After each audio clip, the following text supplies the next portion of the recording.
The morning light came slanting down through the steel ribs of Penn Station, and on Platform 7, a man in a dark wool coat stepped close to a woman, hesitated for half a second, then leaned down and kissed her. It was brief, awkward, and deliberate, the gesture of two people, forcing themselves through a play they hadn't rehearsed. He was a big man, black hair going silver early at the temples, a thin scar riding the left side of his jaw, and his hands were scarred too. For a brief moment, those heavy hands brushed her cheeks with a tightness that betrayed his nerves. She stood rigid, her blonde hair pinned up in a hurry, her fingers cracked and raw from 2 winters of overnight shifts. A few commuters slowed down to glance at them, but to anyone watching, it looked less like a passionate reunion and more like a stiff, uncertain goodbye. It wasn't either one. Nobody on that platform knew the 3 things that mattered: that this was the first time either of them had ever touched the other, that they'd met only the morning before, and that neither one of them wanted to be standing there. 10 steps away, the doors of the train slid open, and everything depended on whether the woman from the county, stepping onto the platform, believed what she saw.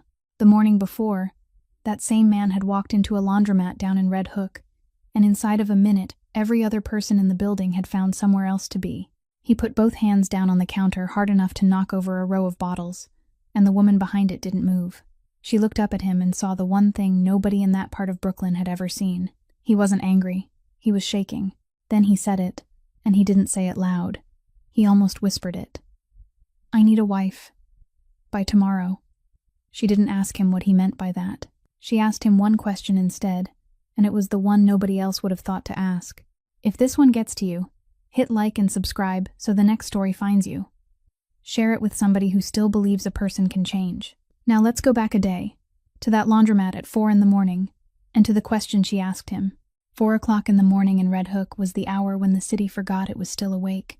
Across the street, the Pier 41 freight warehouse stayed lit through the night, trucks backing in and pulling out again, their warning beeps echoing through the laundromat windows with such steady regularity that Sloane Beckett had stopped hearing them long ago.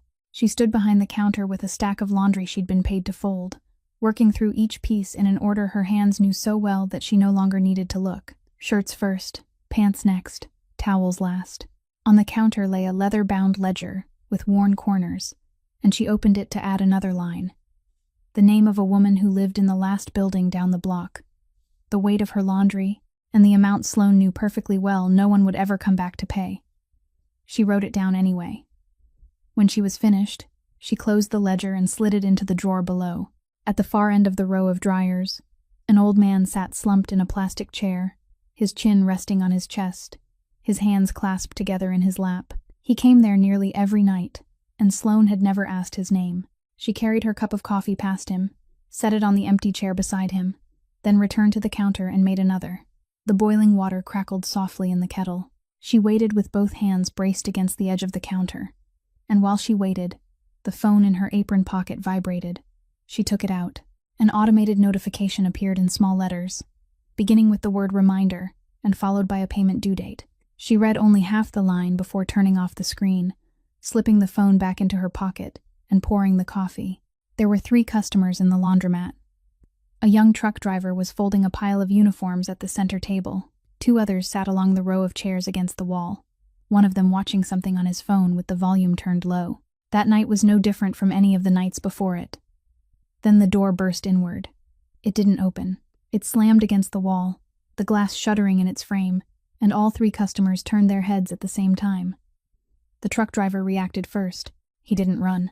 He stood, let the uniforms fall onto the table, raised a hand to the brim of his cap, and tipped it. "Good morning, Mr. Santoro," he said. There was no fear in his voice. It was the voice of a man who had just seen someone with the power to decide whether he would still have a truck to drive the following week. Then he gathered his clothes, stuffed them into a canvas bag, and headed for the door. The 2 men sitting against the wall looked at each other. One turned off his phone. The other suddenly remembered that he needed to buy cigarettes. Less than a minute later, only Sloane, the old man sleeping at the end of the dryers, and the man standing in the doorway remained inside. He was so tall and broad that the doorway seemed to narrow around him. His dark wool coat still carried the chill of the night outside. Sloane had seen him before, not inside the laundromat, but through its window on nights when he parked in front of the freight warehouse and stood beneath the harsh overhead lights, talking to someone. She had never imagined that he even knew this place existed.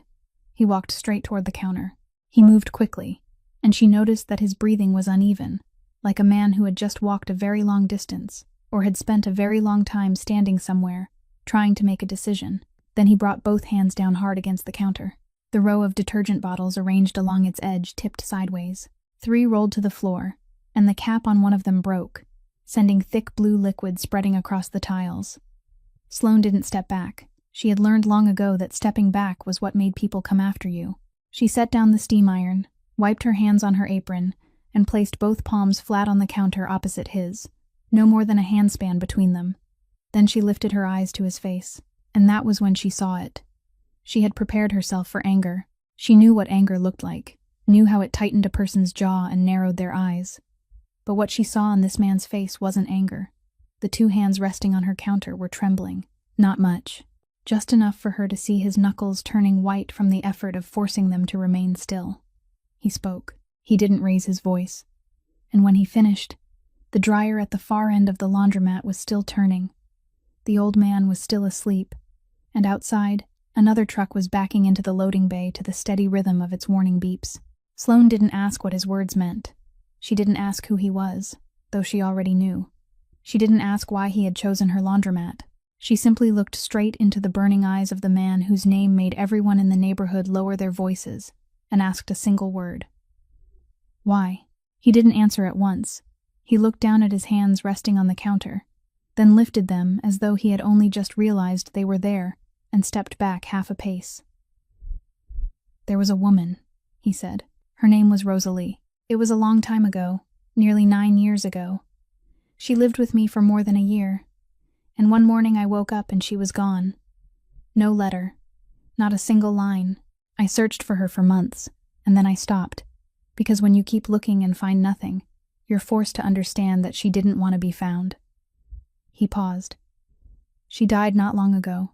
Sloane said nothing. She had learned that when someone was struggling to speak of something difficult, silence was the kindest thing she could offer. There's a boy, he continued, 8 years old. I didn't know he existed until 2 weeks ago. He said it in such a flat voice that Sloane understood at once he had rehearsed the words many times in his head before walking through her door. She gave birth to him out of state. She never told me. I don't know whether she ever intended to tell me or whether she had made that decision from the beginning. Sloane asked how he knew about it now. Because there are documents, he said. She left a will. In it, she named the person she wanted to raise the boy. He paused again, and this time the silence lasted longer. It wasn't me. She named my sister. After he said it, he looked through the window toward the freight warehouse across the street, and Sloane saw something in his face collapse a little. It wasn't anger. It was what people carried on their faces when they had just heard a rejection they should have received many years before, except it had only reached them now, when there was no one left to question. She wrote the will after she knew she was dying, he said. That means she had time to think. She sat down, picked up a pen, and thought about who would raise her child, and she wrote someone else's name. He fell silent. Behind Sloane, the kettle made a dry click and shut off. My sister took the boy home after the funeral, he continued, but a few weeks ago, she suffered a sudden health crisis that temporarily prevented her from taking him, forcing social services to look for next of kin. The case was transferred to New York, because my name is on the birth certificate. She put my name there. Do you understand? She didn't want me to raise him, but she still wrote my name in that place. I've been thinking about it for 2 weeks, and I still can't understand it. At that moment, the phone in his coat pocket vibrated. He looked down, and in that instant, something in his face closed. Excuse me, he said. Then he stepped outside onto the sidewalk. Through the window, Sloane watched him stand beneath the streetlight, one hand in his pocket, and the phone pressed to his ear. He spoke for less than 20 seconds. He didn't raise his voice. He didn't pace. Not a single feature of his face changed. Then he slipped the phone back into his pocket and came inside, and Sloane stood there with the strange feeling that someone's life had just changed direction at the other end of that call, and that person would never know where it had happened. He returned to his former place at the counter, and continued as though there had been no interruption. The court granted me temporary guardianship, he said, but it came with 3 conditions. I can meet 2 of them. My home has been inspected. And I've provided proof of income. The third one, I can't. He placed a hand on the edge of the counter, gently this time. The boy has asthma. My house is in Cold Spring, and the road to the nearest hospital can close in winter. The court requires a second adult to live in the house permanently. Not a housekeeper. Not someone who comes by the hour. Someone who lives there. Someone who is present at 3 o'clock in the morning. Sloane asked whether he had anyone. He was quiet for a moment. I have a younger sister, he said. We haven't spoken in years. He said nothing more about it, and Sloane didn't ask. Is there anyone else? She asked. He looked at her, and his answer came in the form of a very slow shake of his head. Then he said, the train arrives at 6:45 tomorrow morning. A social services worker will accompany him from the other end. If I step onto that platform alone tomorrow morning, they'll record that the condition hasn't been met, and they'll take him away that same day. He spoke the final words so softly that they were barely audible. He has never seen my face, and if that happens, he never will. Sloane didn't answer him at once. She bent down, picked up the 3 bottles that had rolled across the floor, set them back on the counter, wiped the spilled detergent from the tiles, wrung the cloth out over the basin, and washed her hands. She didn't do those things to stall for time. She did them because she needed time to take a careful look at the man standing before her. Then she wiped her hands on her apron and said, I'm going to ask you one question, and I need you to answer truthfully, not with the answer you think I want to hear. He nodded once. Do you want to keep the boy? She said. Because you want to be his father? Or because you're afraid of the kind of man you'll become if you let him go? He didn't answer. Outside, another truck backed into the loading bay, and its warning beeper sounded 8 steady times before falling silent. Sloane watched him open his mouth, then close it again. She watched him lower his gaze to the counter. She saw something pass through his eyes that she guessed was the first honest thought he had allowed himself to think in a very long time. I don't know, he said. I want to tell you it's because I want to be his father. But if I did, I'd be making it up. The truth is, I've spent so long believing I'm the kind of man who shouldn't stand too close to anyone that I can't even remember what a father is supposed to do. He paused. The one thing I know for certain is that he has no one left, and if there's anything I can do to keep that from being true, I'll do it. Sloane looked at him for a long moment. Then she said, I need to close the laundromat. He blinked. I need to make arrangements with the owner tonight, she continued, her voice shifting into the practical tone of someone who had already begun making a list of everything that needed to be done. I need to go home and collect a few things, and I need to know exactly what this is and what it isn't. I'll have a lawyer draw up an agreement, he said immediately, this morning. It'll state the terms, the length of the arrangement, what you'll receive, and what happens when it ends. You'll have your own copy. No, Sloane said. He went still. If we put it on paper, we'll have to lie about it later, she said. To the court, to the neighbors, to the boy. And I'm terrible at lying, Mr. Santoro. So terrible that people can look at my face and know. If there's no document, then all I have to do is remember exactly what happened, and that I can do. He studied her for a moment. Then he extended his hand across the counter. She took it. His hand was twice the size of hers and cold from having stood outside on the sidewalk, and she noticed that his grip was very gentle, the grip of a man accustomed to being careful because of his own size. Why are you agreeing to this? He asked. Sloane didn't answer. She picked up the leather-bound ledger, opened it, tore out a blank sheet from the back, and began writing down the things she would need to bring. He waited. She still didn't answer. Then she looked up and said, Why me? In this entire city? In this entire neighborhood? Why did you walk into this particular place at 4 o'clock in the morning? He was silent for a moment. For 2 winters, I parked outside this laundromat, he said. You didn't know I was there. He said nothing more. And Sloane understood that he wasn't going to. She folded the sheet of paper and slipped it into her apron pocket. There are 2 conditions, she said. I'm quitting both of my jobs. This one and the diner across the street. If I move up there, I'm moving in for good. I can't keep traveling back and forth, and the court won't accept a halfway arrangement anyway. Agreed, he said. And the second condition. She placed both hands on the counter just as he had when he first walked in, and this time, she was the one looking directly at him. You're never allowed to make decisions for me about anything that concerns my life, she said. I know who you are. I know people in this neighborhood don't question you. They simply do as they're told. But I'm not on that list. What I do, where I go, what work I accept, and who I speak to. Those things belong to me. If you want to offer your opinion, you can. But you don't get to arrange my life behind my back and then tell me you did it for my own good." He looked at her. "You think I would do that?" he asked. "I think people who are accustomed to giving orders often don't realize when they're giving one," she said. "So I'm making it clear now." He nodded slowly. "Agreed," he said. Sloane glanced at the clock on the wall. "We have less than a day. Go home.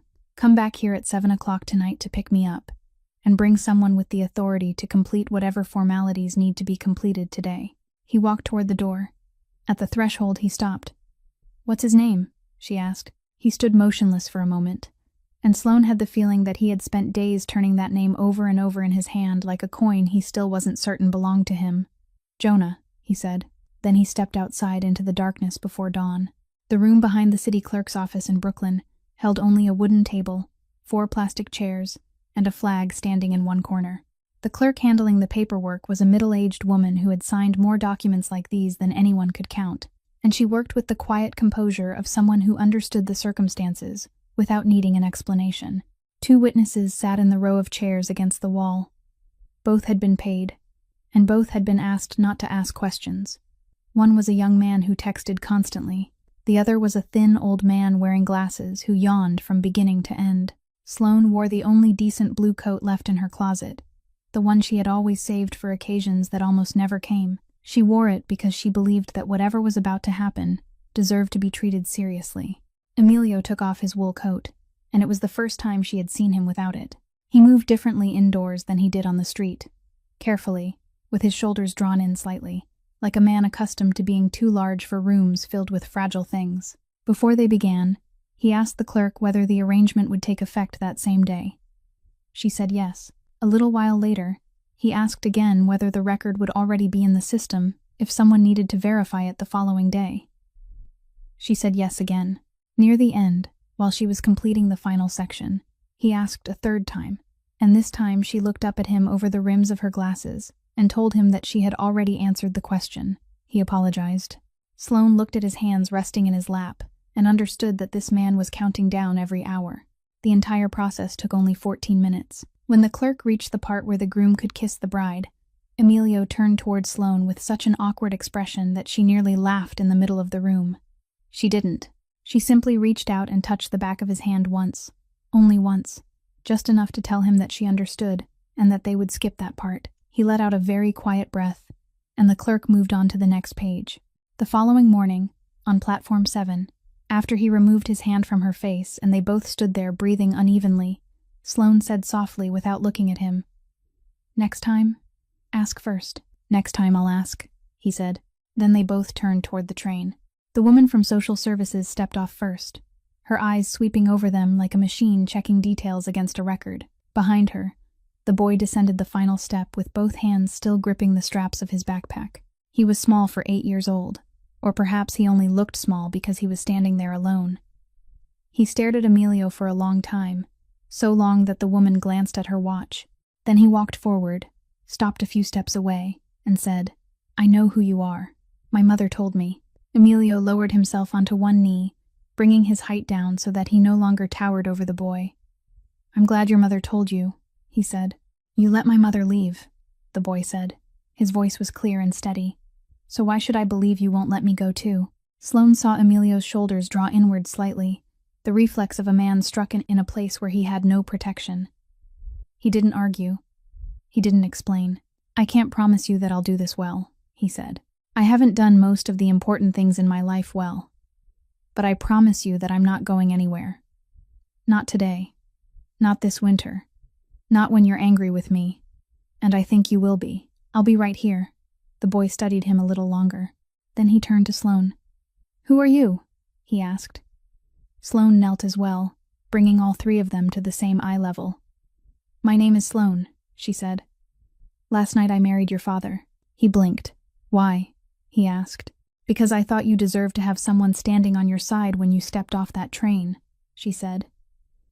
He looked at her. "You don't even know me," he said. "Not yet," Sloane replied. The wind swept along the platform, and the boy pulled the straps of his backpack closer to his body. He looked from one of them to the other, then said, I don't have to call him Dad. It wasn't a question. It was a condition. The kind of condition a child with almost nothing left to bargain with would set to hold on to the little that was still his. No, Sloane said. You don't have to call anyone by a name you aren't ready to use. Something shifted slightly in the boy's face. It wasn't warmth. Not yet. And all three of them knew that would take time. But it was like a bridge being lowered by its first careful measure, very slowly and very cautiously. He adjusted the backpack on his shoulders. All right, he said. Then the three of them left the platform together, and Sloane thought that this was the strangest and most important thing she had ever done in her life. The house in Cold Spring wasn't what Sloane had imagined on the drive there. She had prepared herself for a cold, empty place, the home of a man who had lived alone for so long that he had stopped noticing the space around him. But as she stepped inside and walked through the rooms, she noticed three things, and those three things told her more than anything Emilio had said in the laundromat. The first was a brass coat hook fastened to the wall beside the front door, much lower than the rest, exactly within a child's reach. The second was an unopened box of emergency medication, already waiting in the bedside drawer of the small bedroom.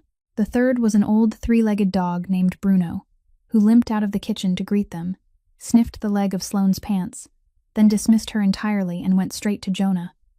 The boy stood still. Then he sat down on the floor, placed his backpack beside his feet, and held out his hand. The dog pressed its muzzle into his palm.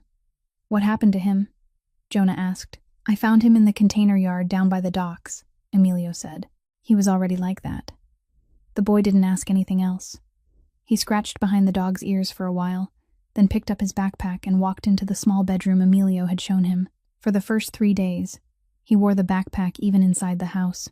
He wore it at breakfast, while reading in the chair by the window, and even when he went into the yard with the dog. Sloane saw everything, but said nothing. She didn't ask about it or suggest that he could put it down. On the 4th day, he came to breakfast without it. The backpack was resting at the foot of the bed in his room. Sloane didn't mention it, either to the boy or to Emilio. She simply poured more milk into his cup and continued with whatever she had been doing. Emilio, meanwhile, was awkward in a way that made people want to turn their eyes away. He was a terrible cook. The first eggs he made were burned on one side. The second time, he used twice as much salt because he wasn't accustomed to seasoning food for 3 people. He asked his son questions that were far too formal. Things like, "Did you sleep adequately last night? Or is there anything else you require?" Questions an 8-year-old child could answer only with a single word. And every night, after Jonah went to his room, Emilio walked to the doorway and stood there. He didn't go inside. He didn't knock. He simply stood at the threshold, with one hand resting on the doorframe, looking at the strip of light beneath the door, then turned away. Sloane watched him do it for 3 nights in a row. On the 4th night, after he turned away and sat down in a kitchen chair, she poured him a glass of water and set it in front of him. He didn't touch it. "I don't know how to do this," he said. He wasn't speaking to her. He was speaking to the kitchen, to the glass, to the truth that tomorrow would come again. "Do what?" she asked. "Any of it," he said. "I don't know how to be a father. I don't know how to be someone who has a family." "No one does," Sloane said. At first, he looked up at her. "That isn't comforting," he said. "It wasn't meant to be comforting," she replied. "It was meant to be true." He held her gaze for a moment. Then he said, "Do you always talk like this?" "Like what?" she asked. "Like someone who has already sat down and thought everything through, twice before sunrise." "I used to work nights," she said. "We get up early." Something passed across his face. Not quite a smile, but something close to where a smile usually began. It disappeared almost at once. Sloane noticed it and tucked it away. "You're going to make mistakes with him," she said. "Maybe tomorrow. Maybe within the first hour after he wakes up. What matters isn't whether you make a mistake. What matters is whether you're still here afterward." He was silent for a long time. Then he picked up the glass and drank. And outside the kitchen, the 3-legged dog limped down the hallway and lay directly in front of the boy's door, just as he had done on each of the previous 3 nights. Jonah had started attending the elementary school down in town at the beginning of the week. And on that Thursday morning, he was in class when Sloane caught the train into the city. She went down to retrieve her belongings. When she left her apartment in Red Hook, she had been able to carry only 1 bag, leaving everything else in the basement storage room because she had paid the rent through the end of the month and because she had believed the arrangement was obvious. The landlord was a man in his 40s, with thinning hair, who always held a phone in his hand like a shield. He opened the door, listened until she had finished speaking, then told her that he had the right to dispose of anything left in storage beyond the allowed period, that he had gone to the trouble of clearing it out, and that if she wanted her belongings back, she would have to pay an additional storage fee. Sloane told him she had paid her rent through the end of the month. He said that was her problem. She asked whether her belongings were still there. He said they were, then told her to leave and close the door while she was still standing on the front step. She told Emilio about it that afternoon, not because she wanted his help, but simply because he asked where she had been all day. He listened, nodded, and said nothing more. The following morning, he drove to Red Hook alone. The landlord opened the door and immediately recognized the man standing before him. Emilio didn't step inside. He remained on the front step until the man invited him in, then entered, pulled out a chair, and sat at the dining table against the kitchen wall. He didn't remove his coat. He took an envelope from his pocket, placed it on the table, and pushed it across to the other side. "This contains the security deposit she paid you," he said, "along with what you call the storage fee." His voice was ordinary, the kind of voice someone might use to ask what time a train arrived. "I'm not paying you because you deserve to be paid. I'm paying because I want today to end with a transaction." The landlord looked at the envelope. Then he looked at Emilio. Then he stood and went down to the basement without saying a word. He returned carrying a square cardboard box with tape across the lid and placed it on the table. His hands trembled as he set it down, even though no one had said a single thing to him that could be considered a threat. He began stammering an apology, saying that he hadn't known, that he had assumed she had moved away for good, that tenants often abandoned their belongings these days.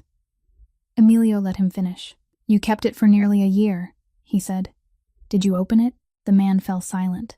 Then he said yes. "You know what's inside," Emilio said. The man didn't answer. Emilio stood, buttoned his coat, and lifted the box with both hands. "I've just paid you in full," he said. "That is the only gift you'll ever receive from me in your life." Then he walked out, leaving the landlord standing exactly where he had been, the envelope still lying untouched on the table. Sloane was waiting in the car.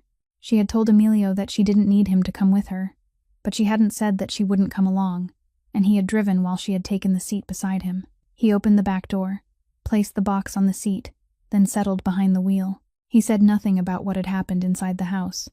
He didn't hand her the box. He only said, "Your belongings are on the back seat," and started the engine. They had driven some distance before Sloane spoke. "You didn't have to do that," she said. "I know," he replied. "I don't need to be rescued. I've been taking care of myself for a very long time." "I didn't rescue you," he said. "I just couldn't stand there and watch." He was silent for a moment, his eyes still fixed on the road. "If you tell me to stop, I'll stop." Sloane turned to look at him. He didn't look back. His scarred hands rested on the steering wheel, and he drove at exactly the speed limit for the entire journey, like a man who understood perfectly that he couldn't give anyone a reason to pull him over. She turned her gaze back to the road. She didn't tell him what was inside the box. He didn't ask. Throughout the drive north, the box remained motionless on the back seat, and neither of them mentioned it again.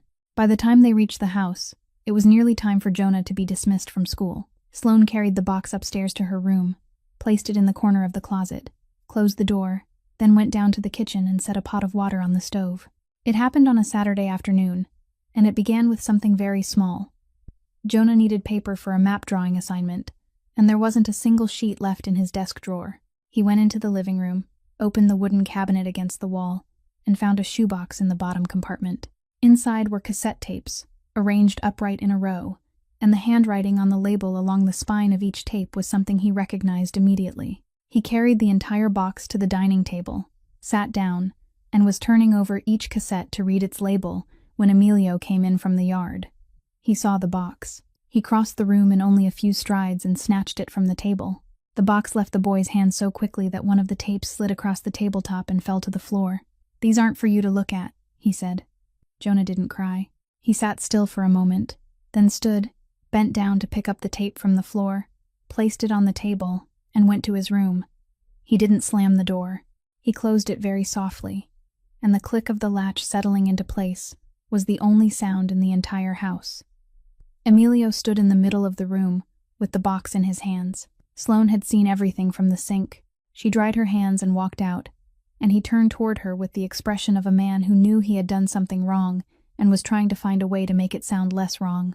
She didn't give him the chance. "You just used your size and your voice against a child," she said. "I'm not saying you did it deliberately. I'm saying that's what just happened." He opened his mouth. She gave him one more sentence, then stopped. "You have 15 minutes. He set the box on the table. He stared at his son's door for a long moment. Then he walked over and knocked. "May I come in?"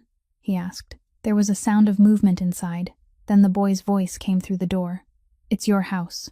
"I'm asking permission," Emilio said. "There's a difference." Silence followed for a moment.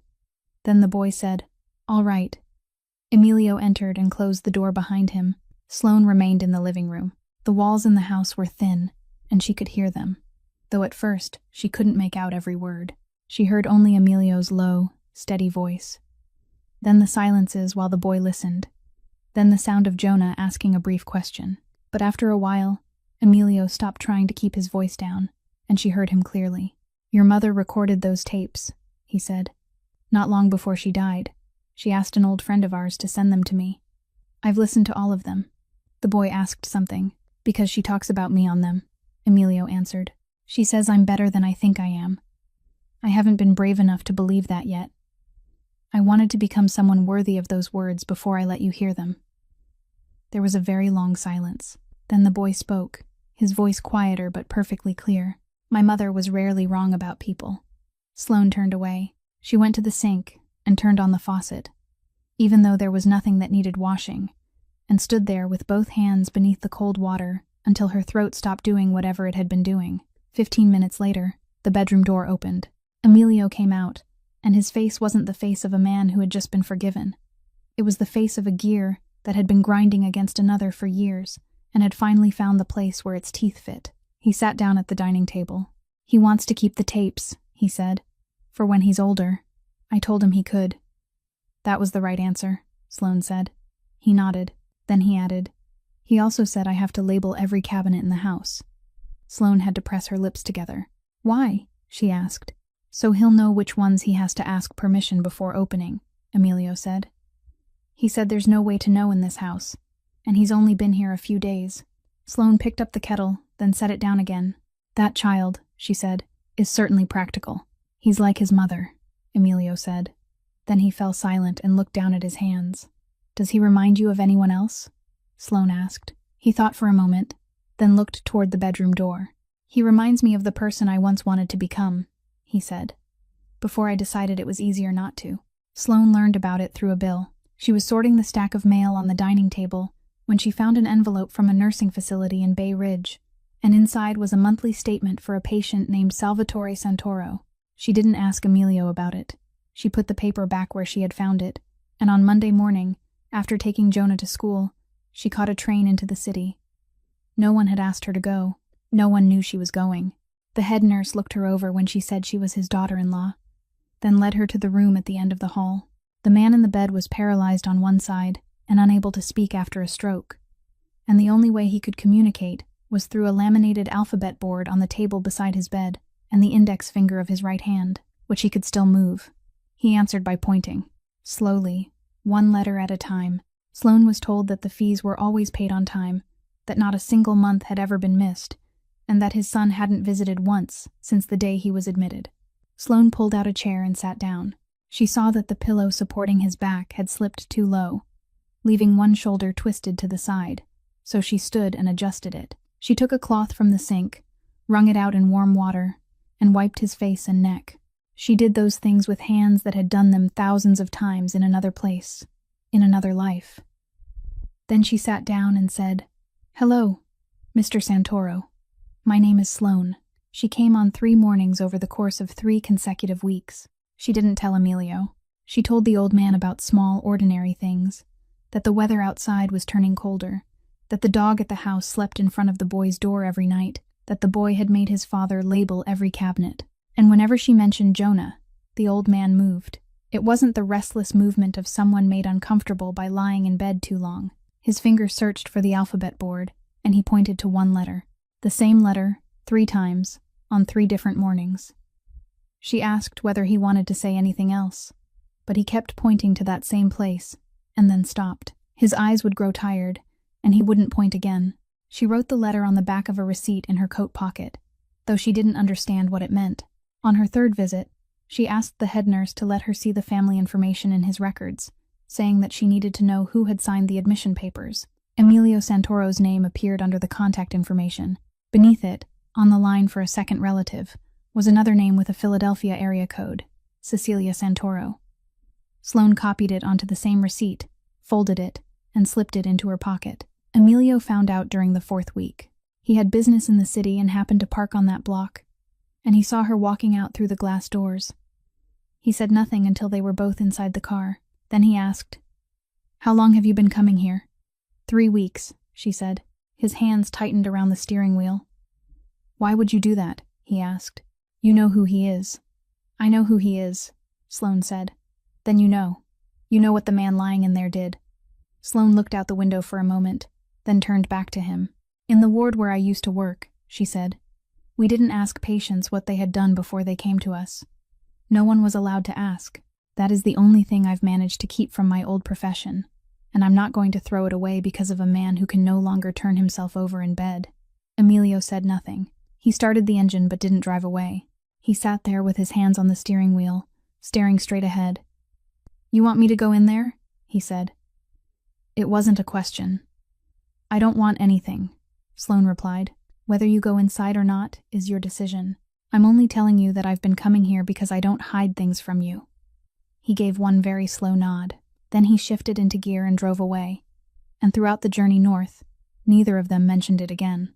That evening, Sloane took the receipt from her coat pocket, smoothed it flat, and tucked it between the pages of the old leather-bound ledger she had carried with her from the laundromat. It began with bedtime, the most ordinary little thing in the house. On Tuesday evening, Jonah was still sitting at the dining table with his book about birds open near the end, when Emilio told him it was time. The boy said he had 3 pages left. Emilio said he could finish them tomorrow. The boy said tomorrow was tomorrow's concern, and the argument climbed one step at a time, the way arguments do in every home. No one intended for it to go too far, yet somehow it did. Emilio said there were rules in this house. Jonah asked whose rules they were. Emilio said they were his father's. The boy closed the book. "You haven't made any rules," he said. "You just talk the way adults talk when they don't know what to say." Sloane rose from her chair, intending to intervene, but the boy was already speaking again, and his voice didn't grow louder. It only became very clear. "I know you two got married because of me," he said. The room went still. Emilio lowered his hand to the table. "I've known since the day at the train station," the boy said. Sloane heard her own voice ask, "How did you know?" "Because you kissed that day," Jonah replied. He looked directly at Emilio. "And you thought I didn't see your hands shaking, Dad?" No one said anything. The 3-legged dog lying beneath the table lifted his head, then lowered it again. "My mother once told me something," the boy said. "She said that when someone tries too hard to make you believe them, it usually isn't because they're lying to you.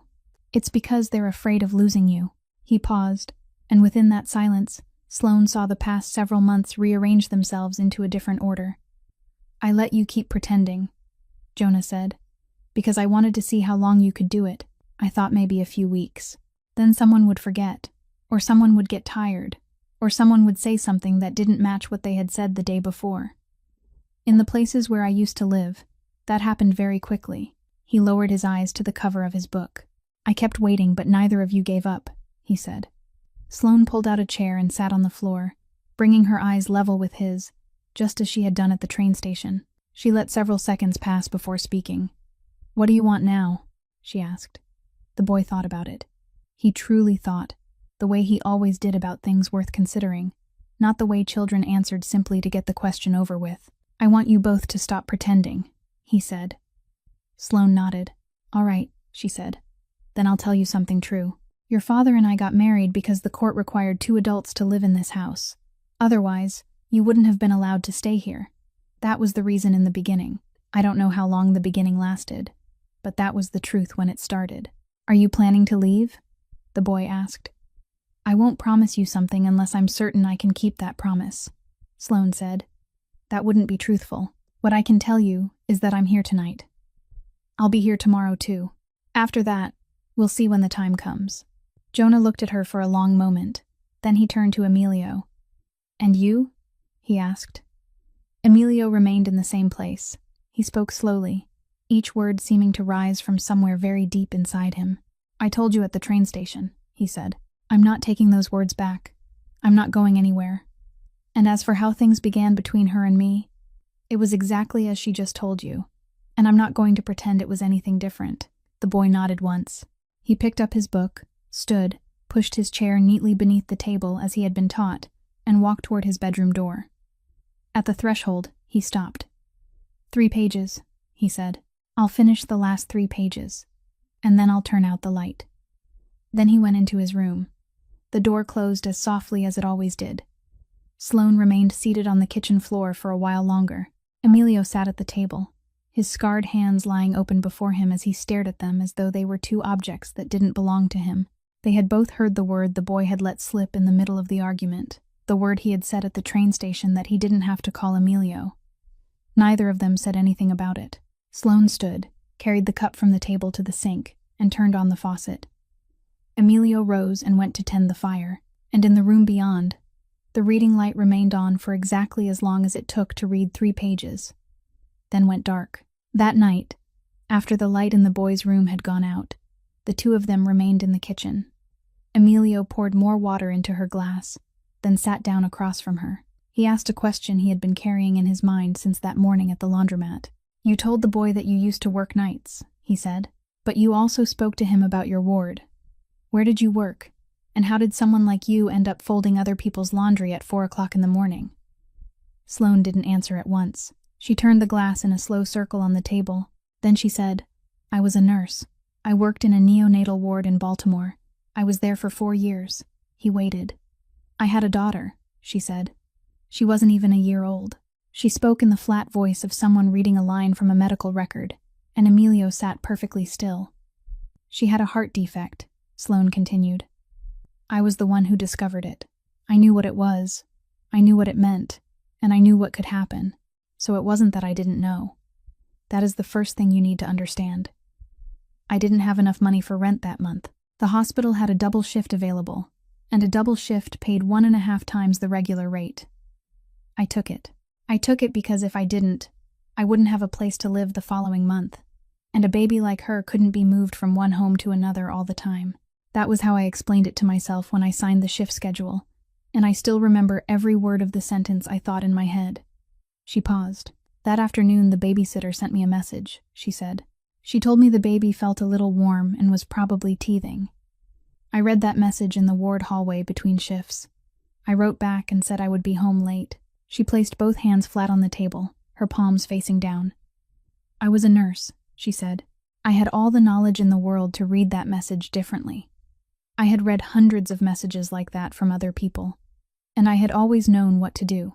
But that day, I chose to believe the easier version, because the other version meant I would have to leave my shift, and leaving my shift meant losing our home." She fell silent. Emilio said nothing. He didn't reach across the table. He didn't offer a single word of comfort, and Sloane was more grateful to him for that than she could have been for anything he might have said. "Afterward, I couldn't go back to the ward," she said. "Not because they wouldn't let me. They would have. I simply couldn't stand beside another person's incubator and tell the parents not to worry, to go home and rest, because I was there. I couldn't say those words anymore. So I left. I came to New York, found a night job where no one asked questions, and stayed there until the morning you pushed open the door and walked in." She raised her eyes to his. "I'm not telling you this so that you'll feel sorry for me," she said. "I'm telling you because I've been watching you for the past several weeks. I've seen you stand at the doorway of the boy's room every night, then turn away. I've seen you stop whenever he laughs, as though you're waiting for someone to come and take that laughter from you. I know that way of standing. I once stood that way too. You think that if you keep your distance, it will hurt less if something happens. That isn't true. Distance doesn't protect anyone. It only makes both people lose all the time they had before anything happened." Emilio lowered his gaze to the table. "That is a very difficult thing to hear," he said. "I know," she replied. "Don't become me," Emilio. Don't stand outside your son's door waiting for a safer time to love him. That time will never come. It will only turn into years. Outside, the wind changed direction and swept against the window once before falling away.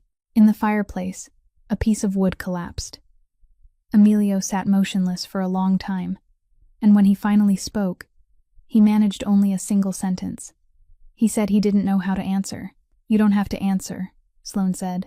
Then she stood, carried her glass to the sink, and before leaving the kitchen, she stopped at the doorway and added one more thing. That morning at the laundromat, you asked me why I agreed, she said. That is why. The letter arrived on a Thursday afternoon, forwarded from the old laundromat address in Red Hook, and Sloane recognized the hospital's name printed in the corner of the envelope before she even had time to think. She opened it in the middle of the yard beside the mailbox. The letter was written in the kind of administrative language polished smooth through countless rounds of review.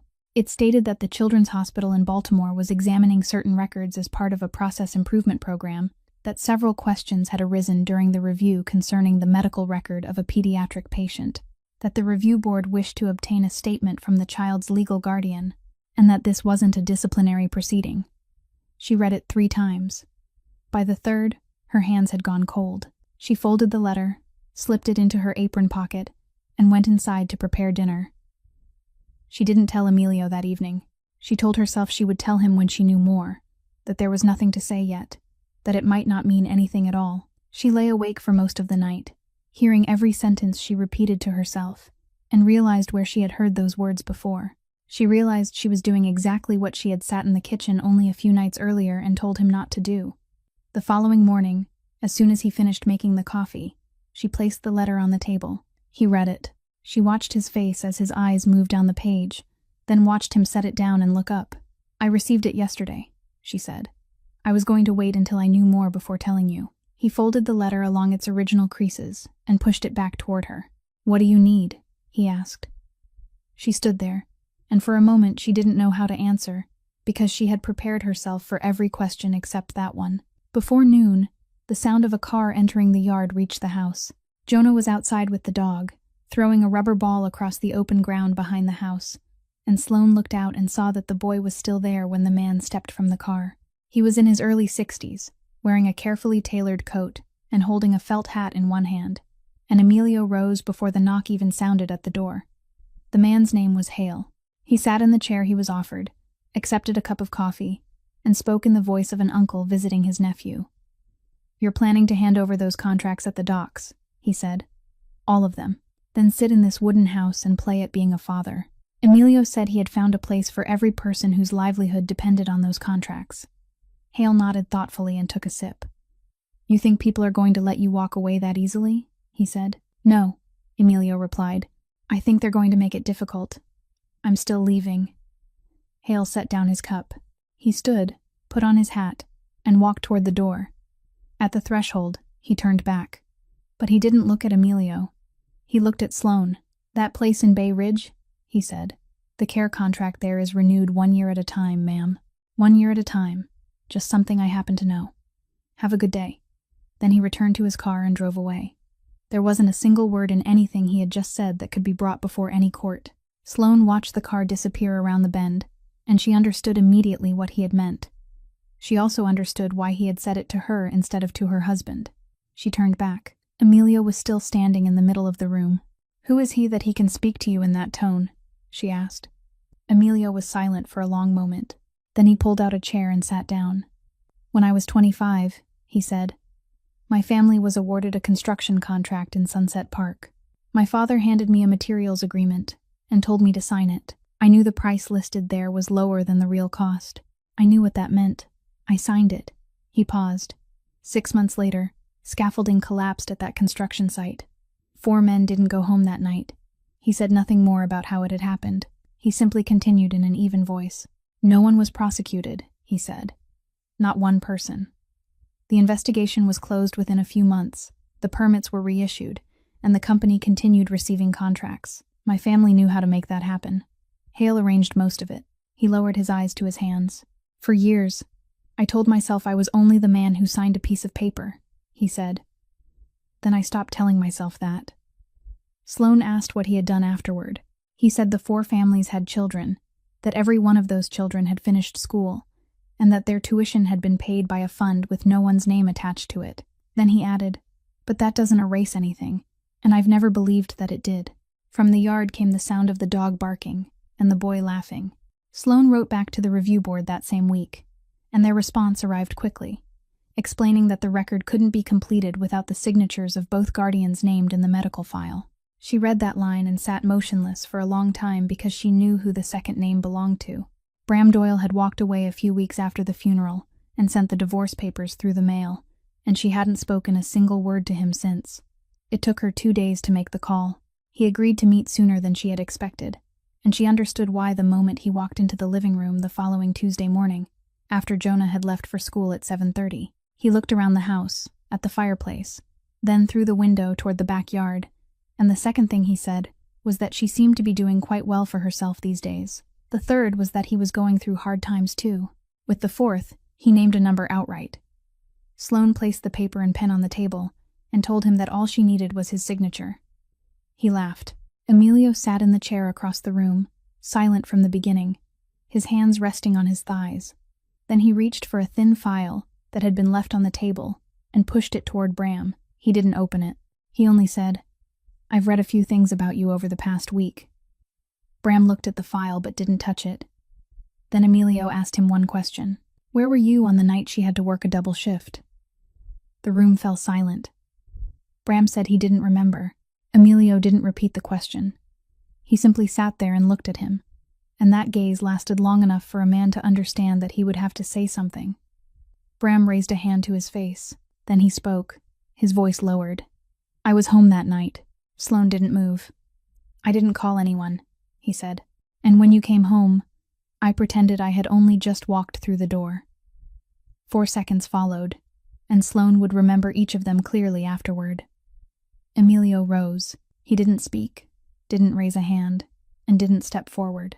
He merely stood up from his chair, and Bram recoiled until his back struck the wall, both hands held out before him, his face drained white. Sloane called his name once. "Emilio." He stopped. He remained standing for one more beat, then pulled out the chair and sat down again. When he spoke, his voice had returned to the same ordinary tone he used when asking what time a train arrived. "I know a dozen ways to make today the worst day of your life without touching you once," he said. "But my wife just called my name. So you're going to stand up, walk out that door, and spend the rest of your life silently thanking her." Bram didn't move. Sloane stood. She walked around the table and sat in the chair across from him. She didn't strike him, didn't shout, and didn't ask another question about that night. She simply sat there and looked at the man she had once married. "All these years," she said, "I've wished there were someone who could share this guilt with me. I wished there were one more person carrying it so that it would become half as heavy. Now there is. And I've just discovered that it isn't any lighter at all." Bram opened his mouth to say something. "Be quiet," she said. "I'm not finished. You let me carry all of it alone for all those years. You knew. You watched me leave my profession, watched me move away from the city, and you still said nothing. That is what I can't forgive. Not what happened that night." She pushed the paper and pen toward him. "Sign it," she said. He signed. His signature was an uneven scrawl, and he pressed the pen so hard that it tore one corner of the paper. Then he remained there with the pen still in his hand, and began saying that he was sorry, that he had intended to tell her many times, that he hadn't known where to begin. Sloane picked up the paper, blew gently across the ink until it dried, and folded it in half. "You can leave now," she said. He asked about forgiveness. "I don't forgive you," she said. "I'm simply not carrying you with me anymore. Those aren't the same thing. I've carried enough, and you're too heavy, and I need room inside me to hold something else." He stood. He walked out the door, and no one went with him. When the sound of his car had disappeared completely beyond the bend, Sloane was still sitting in the same place with the folded paper in her hand, and Emilio was still seated in the chair across the table, and neither of them spoke for a very long time. The reply arrived about 10 days later. Sloane found it in the mailbox at the end of the driveway, but she didn't open it right away. She carried it into the kitchen, placed it on the table, and stood looking at it for a while, the way people stand before something that is about to change the shape of their entire day, no matter what it says. Then she opened it. The first 3 paragraphs concerned procedure. The review board thanked her for her cooperation, confirmed that both signatures had been received, and repeated that the program wasn't intended to assign personal blame. She skimmed through them. The 4th paragraph was the one she read 6 times. It stated that the medical record documented a sudden event that had progressed very rapidly, and that in the board's assessment, even if the child had been present in the emergency department at that exact moment, the prognosis for survival would still have been considered very poor. She laid the paper flat on the table and read the paragraph once more, slowly, 1 line at a time, as though she feared she might misread a single word and alter the meaning of the entire sentence. The 5th paragraph was written in a very different tone. It stated that during the review, the board had noted that the child's heart defect had been discovered by you, her mother, and that the discovery had occurred earlier than the ward's routine screening schedule. That detail had been included in internal training materials as an example of clinical observation. The final paragraph was an invitation. If Mrs. Beckett wished to return to the profession, her nursing license could be reinstated whenever she chose. Sloane lowered her face onto her folded arms on the table. She remained that way for a very long time. No one else was home. The dog was lying on the porch, and the only sound in the kitchen was the refrigerator starting and stopping. Something left her chest. Not exactly a weightlifting, but more like a band that had been cinched around her for years had finally loosened by a single notch, and the place where it loosened hurt. But when she sat upright and wiped her face with the back of her hand, what came afterward was even harder. She realized that she wasn't happy, or perhaps she was, but beneath that happiness was an emptiness she couldn't name. For years, she had known exactly who she was. She was the woman who came home too late. She was the person who possessed all the necessary knowledge, and still chose the more comforting version. She had built an entire life around that truth, choosing her work around it, choosing night shifts around it, keeping herself small enough to fit precisely within the dimensions of that guilt. And now a piece of paper was telling her that the guilt wasn't as great as she had believed, and she no longer knew who remained beneath it. She sat in the kitchen and understood something she wouldn't tell anyone for many months. All those years, she hadn't been carrying that guilt. She had been sheltering inside it. It was a place where she didn't have to make any other decisions. That Friday afternoon, she went to the elementary school down in town and asked at the office about the school nurse position she had seen posted on the bulletin board the day she took Jonah there to enroll. The secretary handed her an application. Sloane completed it on the spot and turned it in before she could think of a reason not to. She arrived home at nearly 5 o'clock and opened the door to the following scene. Jonah was standing on the dining table. The 3-legged dog sat on the floor, gazing up at him with an expression of complete satisfaction, and in the middle of the tiled floor lay a gray plastic mouse the dog had carried in from the porch. "There's a mouse," the boy announced from the table in a tone of utmost gravity. "It's a fake mouse," Sloane said. "I didn't know that at first," he replied. "Come down, son," Emilio said as he entered through the back door. "You clean that up first, Dad, and then I'll come down," the boy said. Emilio looked at the plastic mouse. Then he bent down, picked it up between 2 fingers, carried it onto the porch, placed it in the dog's toy box, closed the lid, and returned inside to wash his hands, all with the solemn dignity of a man who knew exactly which battles were worth fighting and which ones weren't. Emilio received the call in the middle of the morning, and the person calling was his wife. She told him she was in Bay Ridge, that she needed him to come down there, and that she wouldn't explain over the phone. He drove into the city without knowing what he was going to find. It began with the single letter. Sloane had written it down many weeks earlier without understanding what it meant, but she had kept the receipt tucked inside her ledger. That morning, when she sat beside the bed and mentioned the boy's name, the old man's finger searched for the alphabet board again and pointed to the same place.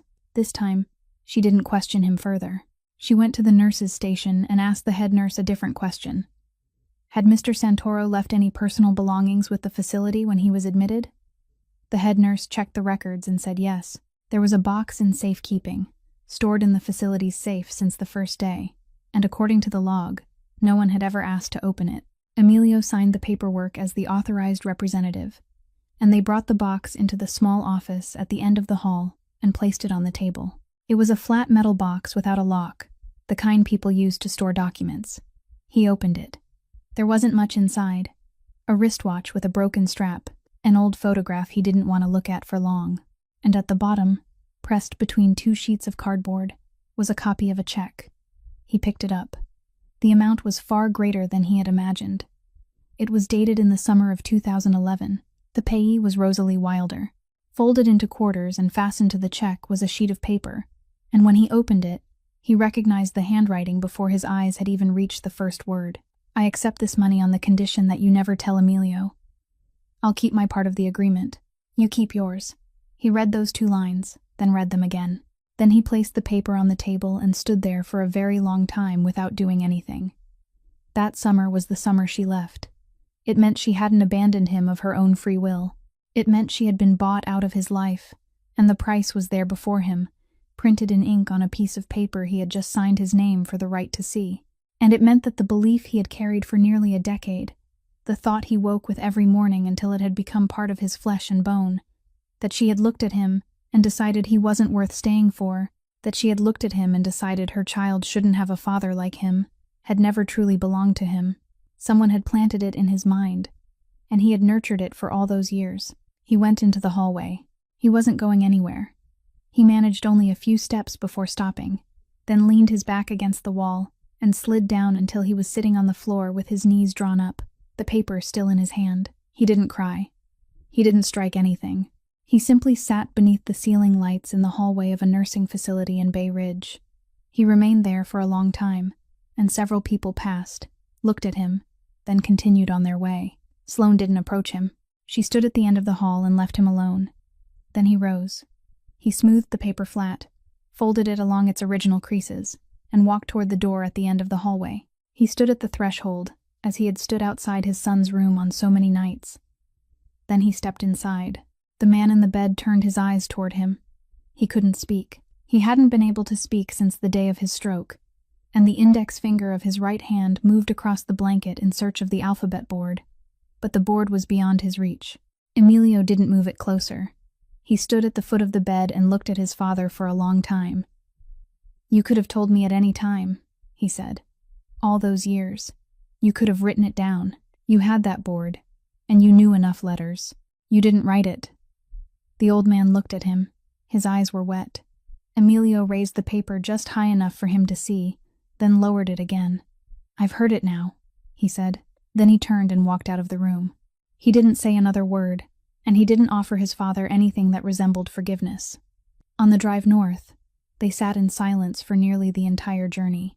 There was only one thought Emilio returned to again and again without speaking it aloud.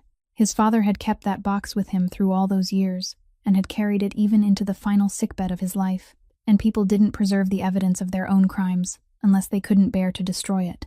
The storm arrived at the beginning of February, and it came as though it intended to stay. Power went out across the entire county at dusk, and by late that night, the only light in the house came from the fireplace and 2 oil lamps Emilio had brought in from the storage shed. At nearly 3 o'clock in the morning, Sloane woke to the sound of coughing from the next room. She sat up before she was fully awake. The boy was sitting in bed with the blanket pulled to his chest, and when she pushed open the door, he turned toward her and spoke at once. "I'm fine," he said, then broke into another fit of coughing. She sat on the edge of the bed and placed a hand against his forehead. "How long have you been coughing?" she asked. "For a while," he replied. "How long is a while?" He thought about it. "Since the lights went out," he said. Sloane asked where his inhaler was. He pointed to the drawer. She took it out, shook it, and heard nothing. She shook it again, then set it down. "How many times have you used it?" she asked. He didn't answer immediately. "More than I told you this afternoon," he admitted. "Why didn't you call anyone?" she asked.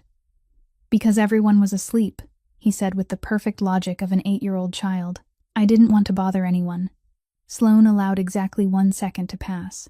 Then she became what she had once been for 4 years in Baltimore. She arranged the pillows to hold him upright, pulled the chair close to the bed, lowered her voice until it was calm and even, and told him that all he needed to do now was remain exactly as he was and answer a few questions. She asked them. He answered. She looked at the clock on the wall, and she knew precisely how much time they had. Emilio had appeared in the doorway at some point. "The inhaler is empty," she said. "He needs a prescription inhaler, and he needs it before morning." Emilio didn't ask another question. He only asked which hospital, and she named one in the town across the river. He said the county road had been closed since that afternoon. Then he said he would take the longer route. He put on his coat, retrieved the tire chains from the storage shed, and before leaving, he entered the room, bent down, and kissed the top of his son's head, a gesture that had become so natural that even he could no longer remember when it had begun. Then he left. Sloane heard the engine start, heard it fading into the distance, and then there was only the wind. She remained with the boy and kept him talking. She spoke constantly, without stopping, about his book on birds, about why falcons dove in a spiral instead of flying straight down, about whether crows could remember human faces, about anything except the sound of his cough. The boy answered every question, corrected her twice, and eventually told her that she hadn't read the book carefully enough. Sloane said she had read it while he was sleeping, so he wouldn't know. He told her she was terrible at lying. She said he was the second person to tell her that. Then the sky turned the pale gray of approaching dawn, and the boy turned his head toward the window. "He's gone," he said. "Your father went to get medicine," Sloane replied. "That's different. Leaving means not coming back. He'll come back." "How do you know?" he asked. Sloane looked at the child sitting propped against the pillows before her. "Because now he has something to come back to," she said. "He didn't before. Before, leaving or staying made no difference to him. It does now." The boy thought about that. Then he said, "Will you stay here?" "I'm staying right here," Sloane said. "I'm not going anywhere." The route around the other side of the river was twice as long, and she didn't know whether it had been closed as well. She sat in the chair beside the bed for 4 hours without leaving the room once, and throughout those 4 hours, she had no idea where her husband was, whether he had reached the hospital, or whether he was still somewhere on the road. She simply kept her voice steady, and continued talking. Then, when daylight had fully arrived, she heard an engine in the yard. She heard 2 car doors close, footsteps crossing the porch, the front door opening, and a rush of cold air spilling all the way into the hallway. She heard the unfamiliar voice of a middle-aged man removing his gloves and asking which room. Then she heard footsteps stop at the threshold.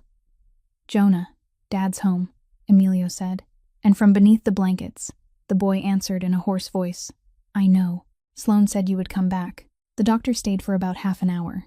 He did what needed to be done, left a prescription and several instructions about keeping the boy warm and watching him closely over the next few days, then said that Jonah needed rest, hot food, and someone with a clear head to keep an eye on him. He looked at Sloane when he said the last part, and she understood what he meant. Emilio drove the doctor back, then returned, and when he entered the kitchen, Sloane was standing at the stove heating a pot of water. He stopped at the doorway. "Thank you," he said. "You don't need to thank me for this," she replied, without turning around. "Yes," he said.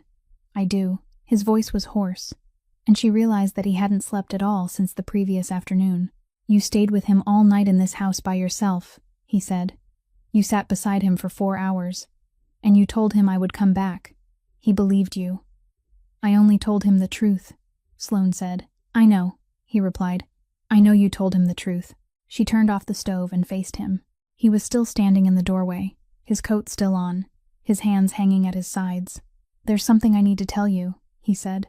She waited. "We agreed to 1 year," he said. "I remember the terms. I remember exactly what we shook hands on in that laundromat, and I haven't forgotten a single word. But for me, it stopped being an arrangement a long time ago. I'm not telling you this because you have to answer. What you do with it is your decision, and if you do nothing at all, nothing here will change. I simply thought you had the right to know." Steam was still rising from the pot behind her.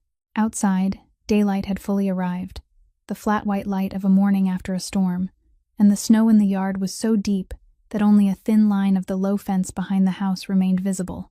Sloane stood there and thought about the woman who had folded other people's laundry at 4 o'clock in the morning and called that life stability. "It stopped being an arrangement for me too," she said, "a long time ago." He said nothing. Neither did she. No one stepped forward, no one reached out, and no one did any of the things people did in movies at moments like this. They were both people who had learned caution at a terrible cost, and they both understood that things worth having should be approached slowly. But something in that kitchen had changed completely, and they both knew it had changed. The way light changed after a storm, when the clouds broke apart, and the whole world looked as though it had just been washed clean. Then a hoarse voice called from the bedroom. "Is anyone making toast?" the boy asked. "I'm hungry." Sloane looked at Emilio. Emilio looked at Sloane. And this time, there was no mistaking what appeared on his face. It was a smile, a real smile that held nothing back. The face of a man who had stopped waiting for something good to be taken away. "Yes," he called toward the hallway. "Dad's making it. Make sure you don't burn it," the voice called back.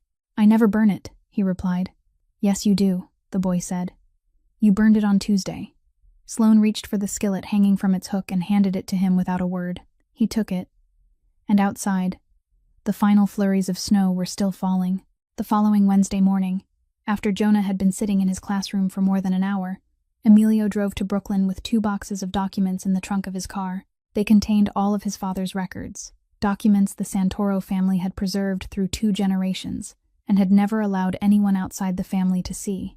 He took them to the federal prosecutor's office voluntarily, accompanied by his lawyer, and remained in that room for nearly the entire day. That evening, when he returned home, Sloane asked whether he was certain. "My lawyer told me this morning that I could keep everything and still have a chance of winning this case," he said. "Then why didn't you?" she asked.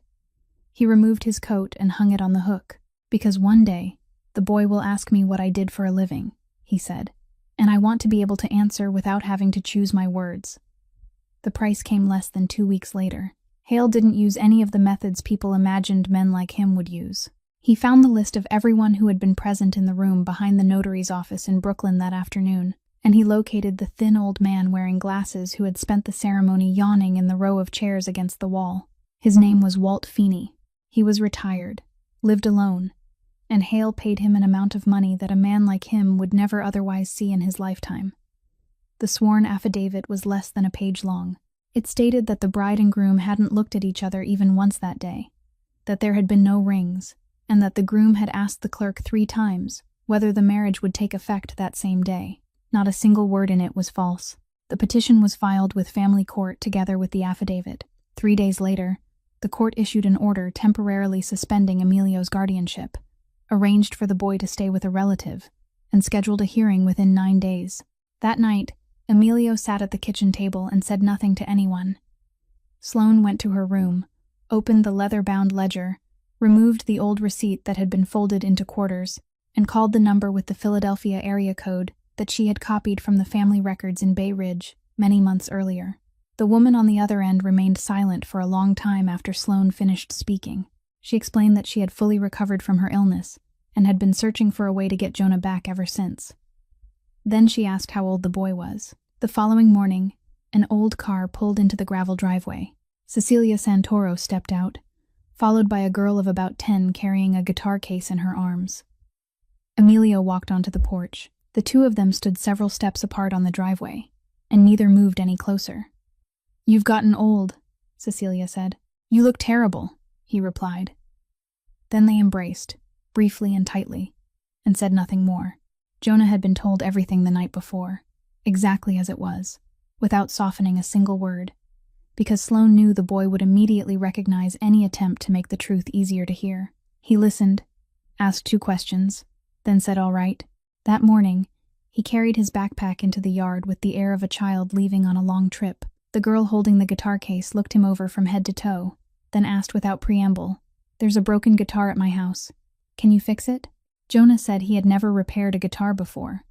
The girl said that was even better because she hadn't either. He sat down, wrapped his arms around the 3-legged dog, scratched behind its ears, then stood and walked toward the car. At the car door, he turned back. "Dad, remember to feed Bruno at 6 o'clock, he said. Then he climbed inside. The car backed out, turned around, and traveled down the hill, and Emilio stood on the porch watching until it disappeared completely around the bend. He remained there for a long time after there was nothing left to see. Sloane didn't go outside. She stood inside the doorway and looked at the back of the man whose name had once made an entire Brooklyn neighborhood lower its voice. The man who could make another man's hands tremble merely by sitting across from him. The man who could change the direction of someone's life with a 20-second phone call made on a sidewalk. He stood on the porch of his own home on a February morning, and there was nothing he could do. When he finally came inside, he walked straight to the back of the house, picked up the dog's bowl, and fed him, even though it wasn't yet 9 o'clock in the morning. The lawyer arrived on Friday afternoon, and he didn't waste time. He placed 2 sheets of paper on the kitchen table and said there were 2 paths, and that each carried its own price. The first was to withdraw the petition. Emilio would sign a consent form naming his sister as the boy's guardian, and everything would end there. There would be no litigation. No one would have to testify in court. No one would have to lie, and the sworn affidavit would become a useless piece of paper because there would no longer be anything for it to challenge. The boy would grow up within his own family, with his aunt, his older cousin, and relatives who carried the same name he did, just not with Emilio. The second path was to go to court and insist that the marriage was real. The lawyer said that if they won, they would have everything. But if they lost, the court would find that the guardianship petition had been based on a dishonest record. Once the court entered that finding, Cecilia's petition would be drawn into the matter as well, and the boy would enter the state care system while everything was reviewed again from the beginning. Emilio would also face another charge on top of those he had just voluntarily brought to the federal authorities. Emilio sat looking at the 2 sheets of paper for a long time. Then he pulled the first one toward him. Sloane rose from her chair. "No," she said. He didn't look up. "You're doing exactly what you've done your entire life," she said. "You leave the room before anyone has the chance to drive you out, and then you call it protection. You did it with Rosalie. You did it with your sister. You did it with your father. And you've only just learned that he kept that box all those years because he couldn't live with destroying it. Yet you're still walking away. You aren't fighting for the boy, Emilio. You're simply leaving at the right moment." The lawyer lowered his eyes to the table. Emilio set down the pen. He looked up at her, and there was nothing defensive left in his face. "If we fight and lose," he said, "then he'll have no one. Not his aunt, not me, no one. I was once a child who had no one, Sloane. I won't gamble with that." Sloane stood there. She opened her mouth, then said nothing. She remained that way for a long time, and when she finally sat down again, she didn't argue anymore. She didn't agree with him. She still believed he was wrong, and she would continue believing it for many weeks afterward. But she had told him in the laundromat that there were things no one had the right to decide for someone else, and she knew that if the rule worked in only one direction, it wasn't a rule at all. He signed. The lawyer gathered the papers and left. Sloane went to her room and began packing. She didn't take much. Her clothes, the leather-bound ledger, and one other thing. The square cardboard box that had remained untouched in the corner of the closet since the day they drove back from Red Hook, its tape unbroken, never opened once. She drove to Philadelphia the following morning to tell the boy. She spoke plainly, without softening anything, just as she had spoken to him from the beginning. He listened to everything. He didn't cry, and he didn't ask why, because he was old enough to understand that adults sometimes had no answer to that question. Then she took a folded piece of paper from her pocket and handed it to him. "My phone number is in here," she said. "It doesn't expire. There are no conditions attached. You can call whenever you want. You can call at night. You can call 10 years from now, and I'll answer." The boy took the paper. He folded it in half, then into quarters, opened his backpack, and placed it inside the small compartment with the zipper. Then he closed it. "All right," he said. Sloane returned to New York that afternoon. She didn't go back to Cold Spring. She went to Red Hook, found a room rented by the month 3 blocks from the harbor, and walked to the old laundromat to ask whether any night shifts were available. The owner said there was one, and asked when she could begin. She said tonight. She stood behind that counter, beneath those same lights, listening to the warning beeps of trucks backing up across the street as they echoed through the glass, exactly as they had before. 3 weeks. The hearing took place on a March morning in courtroom 4 of the Kings County Family Court, and everyone present that day had come to do the same thing. Sign the papers that would let go. Emilio sat beside his lawyer. Cecilia sat behind them with the 2 children. Sloane arrived 10 minutes late because of the train, and she took a seat in the last row because she was no longer a party to the case. Judge Adelaide Marsh was a woman in her 60s, with an unreadable face. Someone who had done this work for nearly 30 years, and had learned not to reveal what she was thinking. She confirmed the names on the list, confirmed the consent of the parties, and instructed the clerk to prepare the entry. At that moment, a man seated in the row on the right stood. He was thin, wore glasses, and had sparse gray hair. He held a cloth cap in his hands and asked permission to speak. The judge asked who he was. He said his name was Walt Feeney, and that he was the man who had signed the sworn affidavit submitted to the court. The entire courtroom fell silent. "You wish to withdraw it?" the judge asked. "Yes," he said. "For what reason?" He turned the cap in his hands. "Your Honor, I testified truthfully about what I saw that day," he said. "I didn't invent a single word. These two didn't look at each other once. There were no rings." He asked the clerk 3 times whether the papers would take effect that same day. I sat there thinking, "Here's another one. Then why do you wish to withdraw it?" the judge asked. "Because a few weeks ago, I fell at home," he said. "I live alone. She was the one who got me to the hospital." He turned and pointed toward the last row. "She's the nurse at my grandchild's school. She was passing by, called for an ambulance, then sat with me in the waiting room for several hours until my daughter arrived. She had no idea who I was.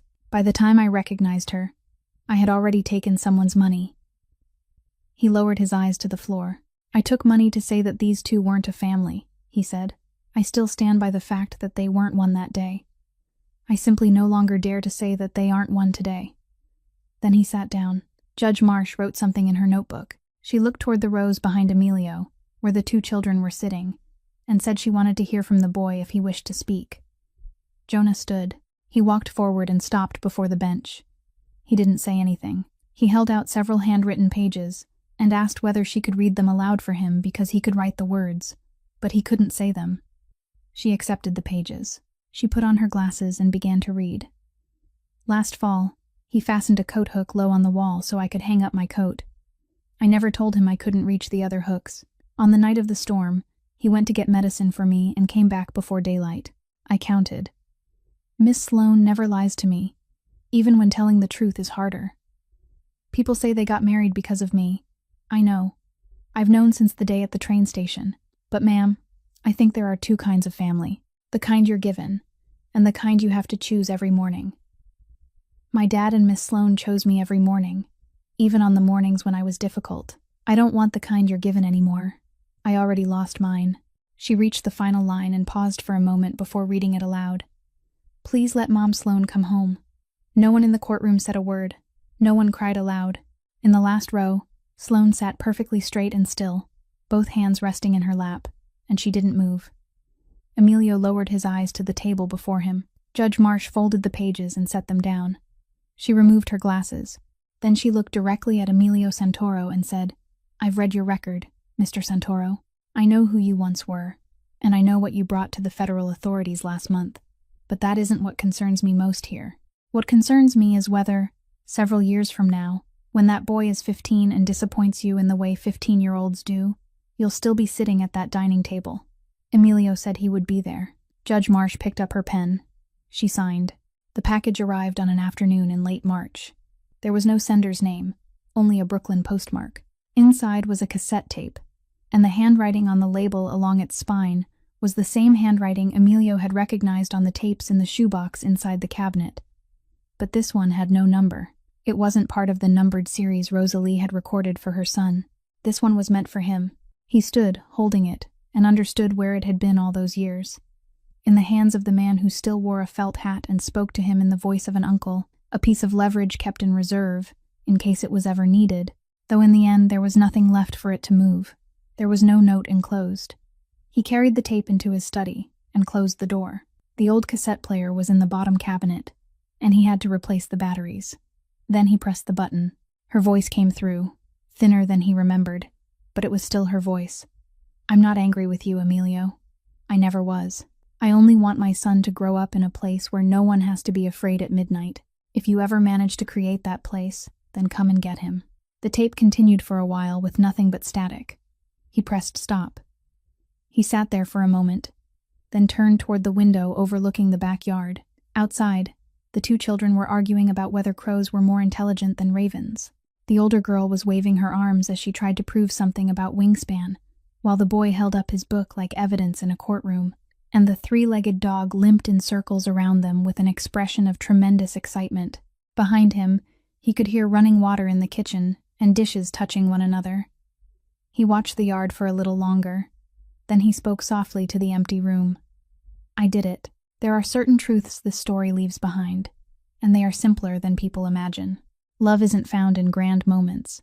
It is found in waking up, making a pot of coffee, and being present every day, even on the days when you don't want to be.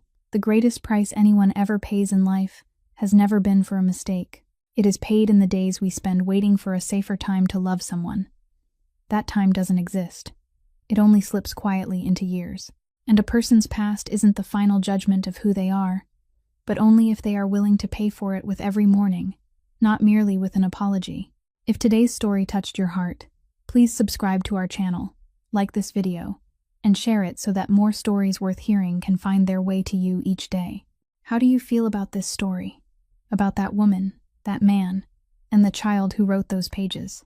Please leave a few words in the comments, because we sincerely want to hear the deepest feelings in your heart. May everyone listening to this video always enjoy good health, a joyful and peaceful life each day, and always have someone who chooses you every morning.